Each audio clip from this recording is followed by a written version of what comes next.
first? Yes. Okay. So as long as you can tell yourself, I can run this business right now with what I have, that's pretty much probably what you need.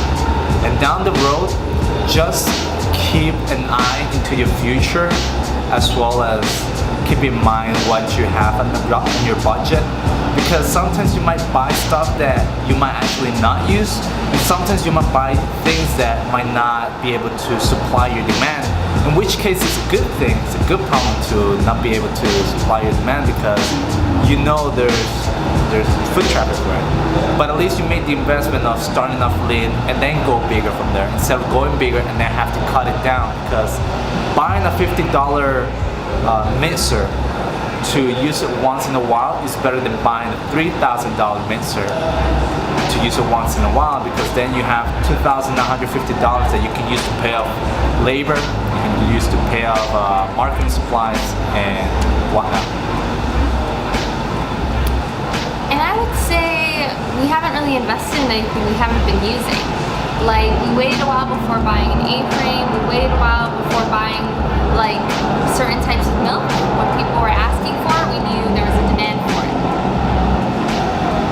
And something we haven't used, even though Fernando wanted to buy it, is he bought creamer for all the coffees, like these little packets, and we still have the same bag from December. We never went through it because we didn't need it. It's a good thing to give them options. No, they have milk, that's it. Yeah. I mean, the palette here is different. Oh yeah, definitely. You definitely have to get to know your consumer and find out what kind of coffee they like. Like, we only sell medium roasted coffee because they don't like dark roasted coffee. And even sometimes people are like, it's too strong. So I'm constantly playing with like the flavor of the coffee and how it's coming out. And people are like, can you add caramel? Can you add this, that? And I don't want to invest too much in that just yet, because the traffic just isn't there for me to want to do it. And I really want people to just have simple coffee. People love sweet things here. It's surprising. You don't have to go fancy when you start up, because you never know what you actually need until you actually have established your market. Once you establish your market, you can see, oh, what sells the most, what sells the least. And if ice drink is something that you sell the least, then you already saved up that money of not buying an ice machine and just make ice yourself. It only takes a couple minutes a day. You leave it freezing overnight. And see, if sandwiches sells a lot more than what you anticipated, then that $20 griddle that you invested in was worthwhile, because it allowed you to move on to something bigger, to a bigger griddle. But you don't know until you actually try things out. And the best way to try things out is to try it as lean as possible, so you can use that money wisely. I mean, the best things that are going to help your business are, it's really you. You have to be willing to sell your own business, to have a good attitude, you know, not be afraid to give out samples, to talk to people. You have to know your product. And also, I mean, people can see a coffee shop, but they're not necessarily going to walk in. So even if you think having a certain look will interest people, or having rainbow this, or having something specialized, I would say you still need a variety to hold yourself down. Oh yeah, definitely. Like, I'll give you one example. Popsicles. I thought it was going to be a great seller because I love the flavor, and it's summer here in Costa Rica. So I wanted to buy like something big to make multiple popsicles at the same time. Like a mold, like a 30, 40, 50 mold. But then I said, you know what, Fernando, you're poor, okay? Just buy like a simple 6 mold popsicle mold and make some popsicle and market it out. So that's what I did. I made a couple ice creams, I made popsicles, and they haven't been selling as good. So what that tells me is that by buying something cheaper to, you know, try and pick at the market, I actually saved up money. And I can use that money to do something else now. Yeah, you definitely have to think about your traffic and what most people are asking for when they come in. Like, if you start with a much smaller location, you would really have to prioritize what you're making every day, what you have room for.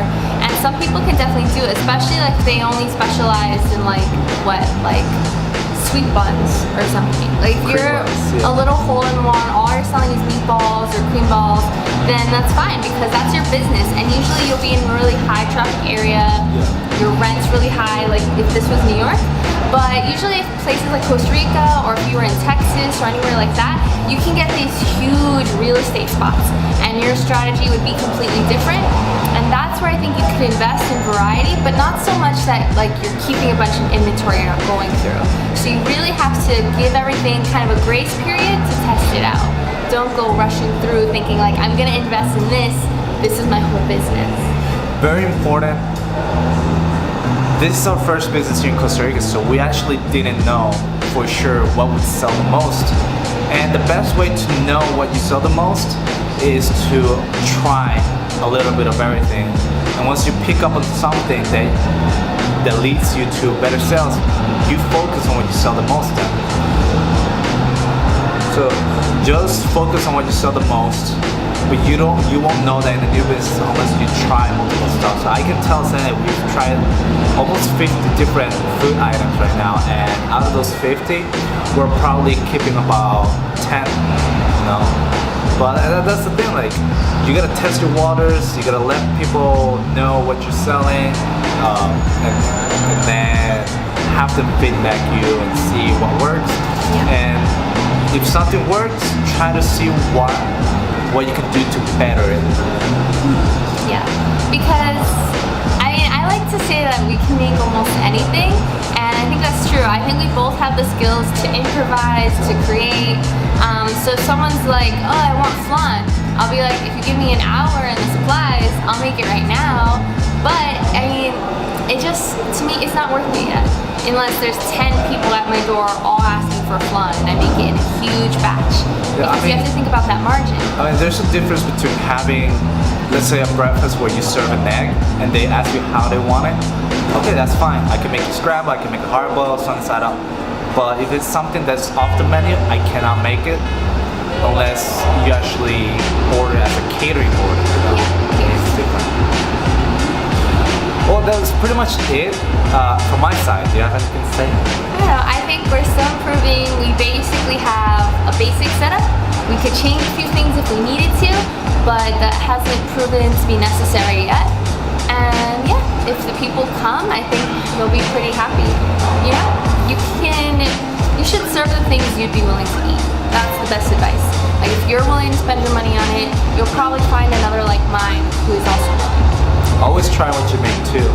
No matter what people say, if they say it's good, don't trust them. If they say it's bad, trust them because they're the one who tells you how it is. Yeah, you're going like food blind to your own products. So if you have any questions, just let us know in the comment below.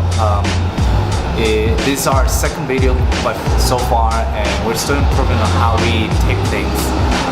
And if we missed out something that you want us to talk about, just let us know. But this is pretty much our baby. You know, it's nice to have it. We enjoy working here, and we're here to see it succeed. Bye. Bye.